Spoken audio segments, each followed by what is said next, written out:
নিষিদ্ধ সংগঠন আওয়ামী লীগের এই অফিসটি পরিত্যক্ত হয়েছিল।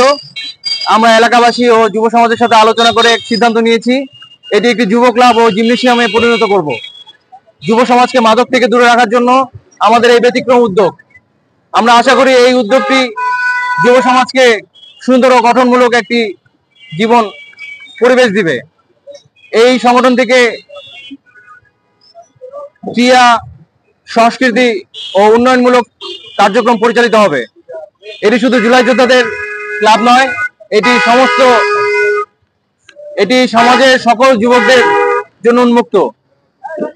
সবাই এখানে সাংস্কৃতিক চর্চা করবে, ক্রিয়া চর্চা করবে এবং উন্নয়নমূলক কাজে আমাদের সহযোগিতা করবে। আমাদের সামাজিক দায়বদ্ধতা থেকে সকল যতটুকু পারি আমরা উন্নয়নমূলক কাজের মধ্যে নিজেদেরকে সম্পৃক্ত করব। স্থানীয়ভাবে 417 জন জুলাই যোদ্ধারা একটা নতুন সংগঠন করব। এইটা আত্মপ্রকাশ হবে, অরাজনৈতিক, কোনো রাজনৈতিক না, অরাজনৈতিক একটি সংগঠন এটা। তো এটি হচ্ছে ঠাকুরবাসীর উন্নয়নের জন্যই আমরা নিবেদিত প্রাণ থাকবো সর্বদা।